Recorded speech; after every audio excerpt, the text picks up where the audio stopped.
네, 오늘 하나님께서 이 새벽에 저와 여러분에게 주시는 말씀은요, 사무엘하 10장 13절과 14절 말씀입니다.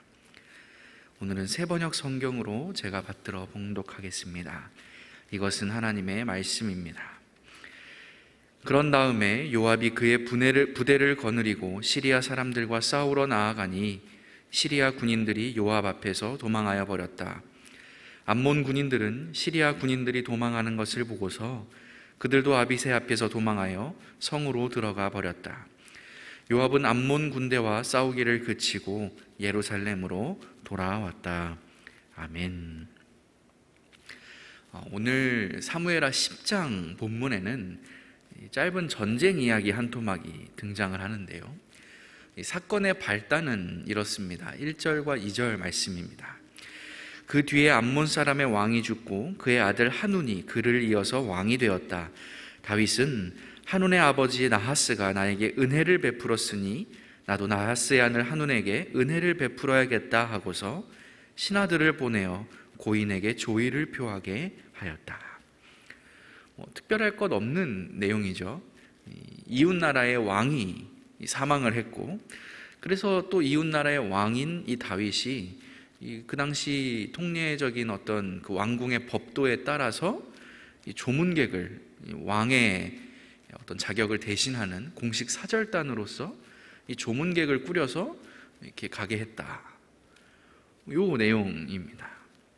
그런데 문제는 뭐였냐면, 그 조문을 받는 당사자인 암몬 측에서 다윗의 이러한 행동을 정말 이렇게 순수하게 우리를 위로하러 오는구나 라고 생각하지 않고 정탐하러 오는구나, 어떤 하나의 군사 행동으로 이들이 그것을 이렇게 해석을 했다라는 것이죠.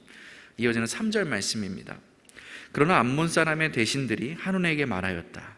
다윗이 임금님께 조문사절을 보낸 것이 임금님의 부친을 존경하기 때문이라고 생각하십니까?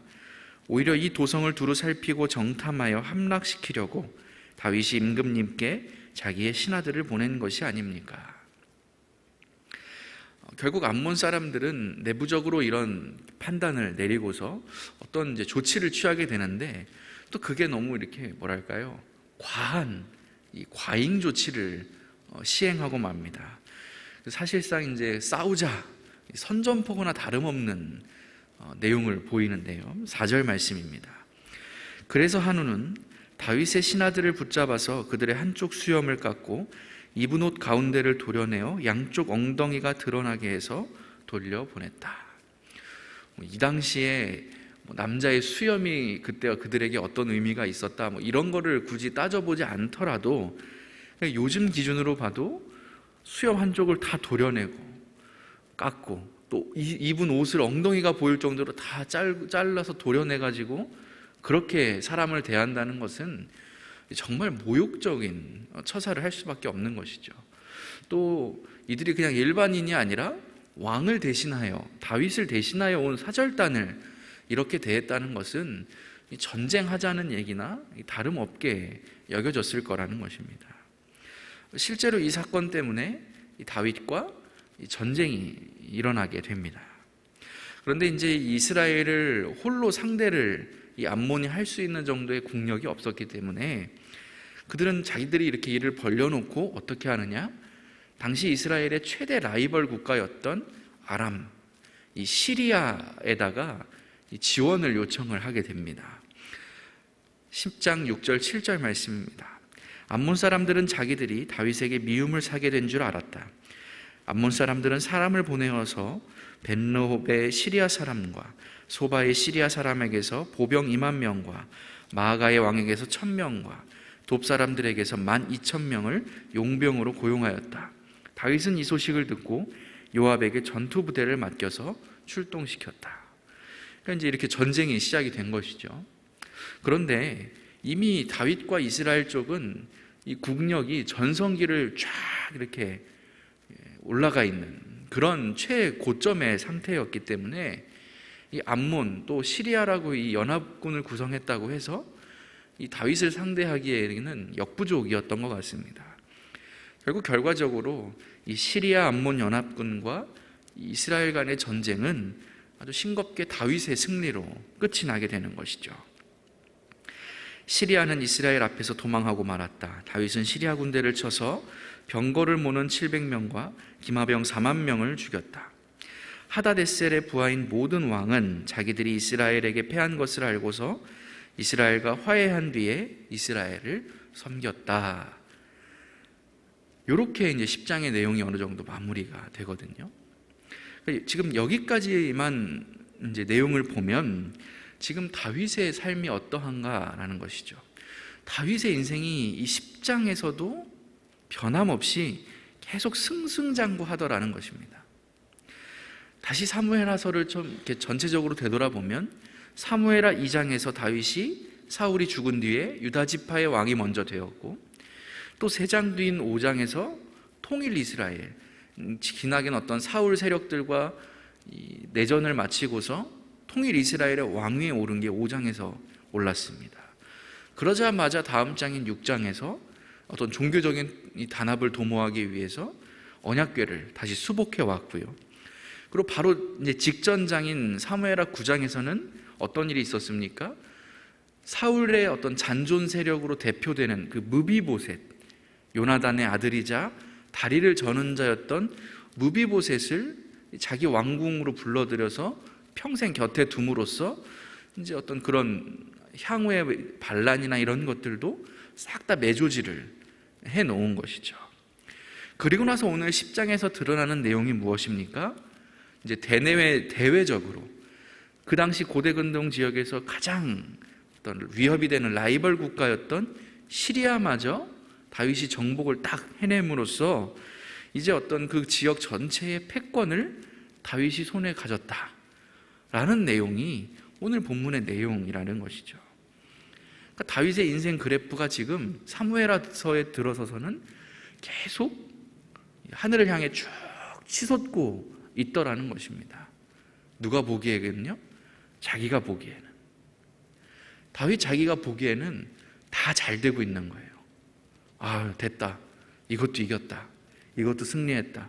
이것도 내 뜻대로 됐다. 이렇게 여겼다라는 것이죠. 그런데 제가 분명히 말씀드렸지 않습니까? 기억하실지 모르겠습니다만 다윗의 상승은 8장으로 끝이 났습니다. 9장부터는 다윗의 뭐가 시작되는 거예요? 내리막길이 시작되는 거예요. 9장부터는. 그런데 솔직히 오늘 본문을 보면요, 다윗이 뭐가 하강하고 있지? 잘 안 된 게 없는 것 같은데 라는 생각이 들더라는 거예요. 아니, 전쟁에서 왕이 이겼는데, 라이벌 시리아를 무찔렀는데, 그래서 패권 다 잡고 최고가 되었는데 성공 사례지 이게 왜 실패 사례인가 라는 거죠. 그런데 여러분, 오늘도 이 사무엘하의 저자가요, 이 다윗의 추락, 이 내리막을 알리는 아주 중요한 힌트를 오늘 본문 속에 잘 이렇게 심겨 놓았습니다. 그게 어디에 드러나냐면요, 아까 저희가 전쟁이 이렇게 끝났다라고 하고 반절을 더 안 읽었어요. 사무엘하 10장 맨 마지막 19절의 나머지 하반절, 마지막 구절을 사무엘하의 저자가 어떻게 끝내놓고 있느냐? 세번역 성경으로 읽겠습니다.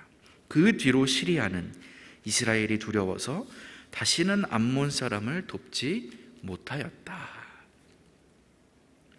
다시는 암몬 사람을 도와주지 못했다. 여러분, 이게 무슨 말입니까? 시리아가 다시는 암몬을 도와주지 못했답니다. 즉 사무엘하 10장이 지금 이렇게 해서 끝나는데, 이렇게 끝이 날 때까지 시리아는 더 이상 도와줄 수 없을 정도로 시리아는 혼쭐이 났어요. 그런데 누구는 지금 멀쩡히 있다는 거예요? 암몬은 여전히 잘 살아남아 있다라는 뜻이에요. 여러분, 이게 왜 말이 안 되냐면요, 아까 처음 이 사무엘하 10장에서 뭐 때문에 누구 때문에 전쟁이 일어났습니까? 암몬 때문에 전쟁이 일어난 거거든요. 암몬 왕이 다윗의 사절단을 그렇게 욕보였기 때문에 이 모든 일이 지금 시작이 된 거예요. 그런데 오늘 본문을 쭉 읽어가다 보면요, 암몬은 거의 아무런 피해를 입지 않았습니다. 다윗과 시리아가 전쟁을 주로 했지 암몬은 한 발 뒤로 쓱 빠져 있었어요. 그리고 다윗도 어떻게 보면 의도적으로 암몬은 그냥 그대로 두고 자신의 최대 라이벌인 시리아만 타겟을 삼고 공격을 했다라는 거예요. 왜냐? 지금 이 말씀 그대로 시리아가 도와주지 않으면 암몬 쟤네들은 내가 언제든지 그냥 손 하나 까딱하면 처리할 수 있어.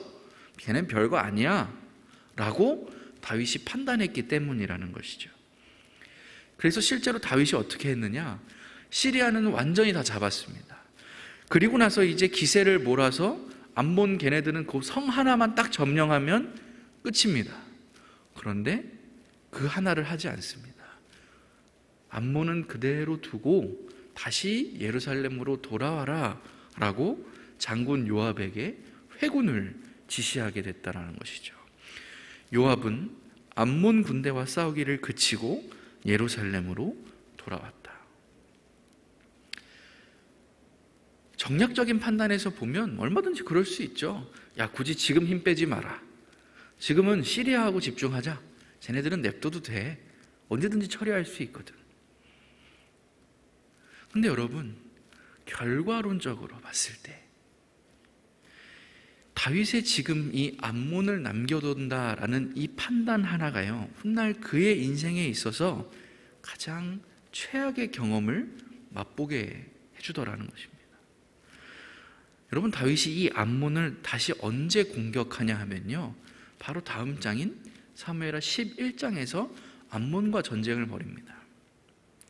근데 이때도요, 다윗이 직접 참전하지 않아요.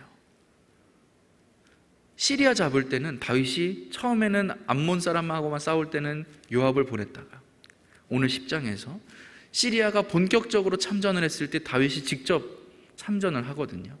그래서 시리아 잡아내는 거거든요. 그런데 다시 11장에서 암몬을 싸울 때는 또 자기가 직접 참전하지 않아요. 아무리 봐도 본인이 갈 그런 게 아니거든요. 그냥 장군만 보내서 싸워놓게 하면 쉽게 이길 수 있는 상대라고 생각을 했기 때문에.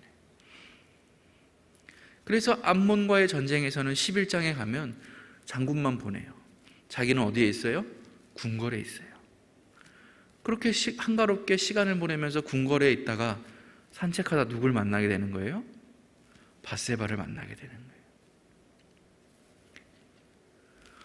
이런 흐름을 쭉 보게 되면요, 결국 오늘 사무엘하 10장 본문이 다윗이 전쟁에서 이겼네, 패권을 잡았네 라고 해서 다윗의 상승을 계속해서 보여주는 그런 장이 아니라 다윗이 지금 여전히 계속 9장에서부터 추락하고 있구나, 다윗의 하강을 보여주는 그러한 장이다라는 사실을 깨닫게 된다라는 것입니다. 왜냐? 다윗 자기는 몰랐을 거예요.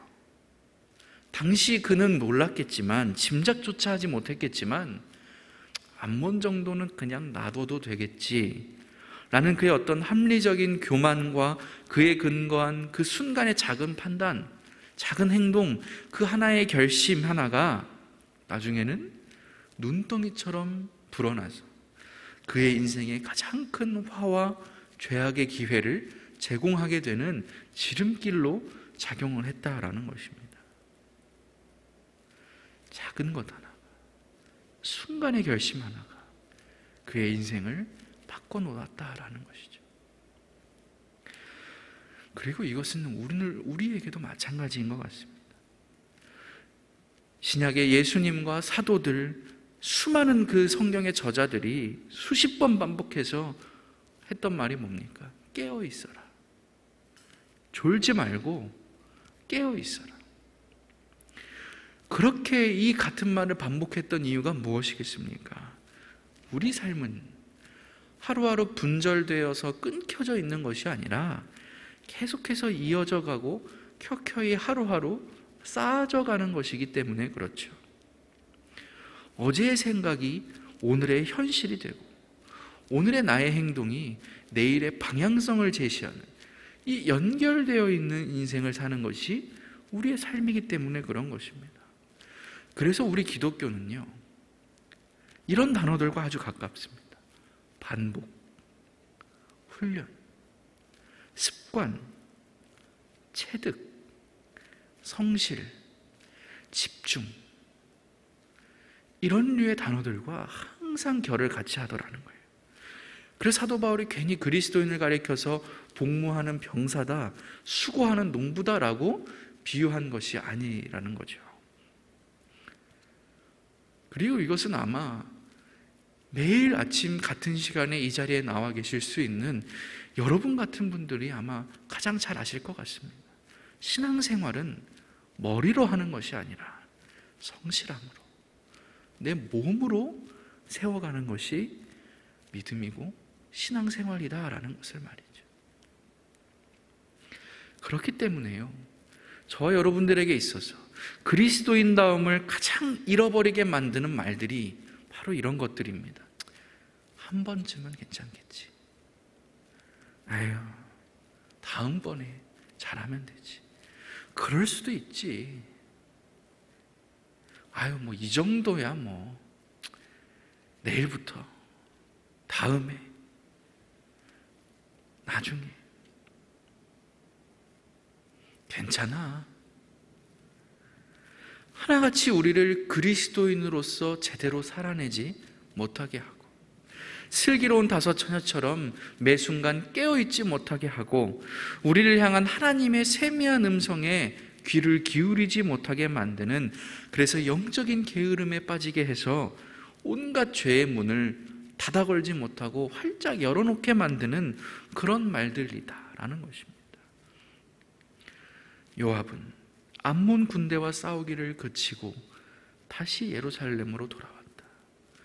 암몬과 싸웠어야 하는데 싸우기를 그치고, 그래서 암몬은 그냥 그 자리에 그대로 남겨두고 괜찮겠지, 다음에 하면 되겠지, 그럴 수도 있지, 별거 아니야, 괜찮아, 쉬워, 내가 컨트롤할 수 있어 라며 그냥 예루살렘으로 돌아왔다.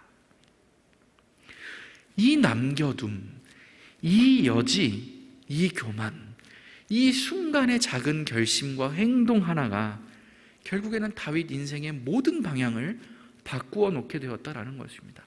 단순히 11장의 밧세바 사건뿐만 아니라요, 그로 인해서 태어난 솔로몬의 존재로 인해 향후 다윗의 집안과 그 아들들에게 얼마나 안타까운 일들이 일어났는지를 본다라고 한다면, 오늘 다윗이 별 생각 없이 대수롭지 않게 해냈던 이 결심 하나가, 선택 하나가 얼마나 막중한 것이었는지 우리는 알 수 있더라는 것입니다. 다윗은 몰랐겠지만 말이죠. 사랑하는 교우 여러분, 그래서 우리에게 가장 필요한 덕목이 있다면 바로 성실함입니다. 하나님 앞에서 정직하고 성실하게 하루하루를 채워가는 것이죠. 우리 신앙생활은 우리 자녀들의 중간고사, 기말고사처럼 그때만 빡 해서 결과를 내면 이루어지는 그런 것이 아니라 일평생 매 순간이 쌓이고 쌓여서 하나님 앞에 설 때까지 채워가고 누적해가고 이루어져 가는 것이 바로 우리의 신앙의 여정이기 때문에 그렇습니다. 그래서요, 저와 여러분 모두가 하루하루를 살아가실 때 때로는 힘들고, 때로는 어렵고, 때로는 내가 잘 이 신앙을 유지해 가기가 너무나 어려운 환경 속이라 할지라도 언제나 변함없이 한결같이 있어야 할 자리에 있고 해야 할 일을 하고, 은혜 속에서 언제나 나의 도움이시요 산성이 되시는 그 하나님 한 분만 의지하시면서 충성되고 성실하게 살아갈 수 있는 그런 저와 여러분의 삶이 되기를 우리 주 예수 그리스도의 이름으로 간절히 축원합니다. 기도하겠습니다. 자비하신 하나님, 아까 저희가 찬양한 것처럼 날마다 주를 섬기고 언제나 주를 기리며 그 사랑 안에 하루하루를 살아가면서 딴 길로 가지 않고 우로나 좌로나 치우치지 않는 그 믿음을 오늘 저희에게 허락하여 주시옵소서. 매 순간 하나님의 성실하심을 식물로 삼고서 살아가는 복된 저희의 삶이 되기를 소망합니다. 우리와 오늘도 함께하여 주시옵소서. 예수님의 이름으로 기도드립니다.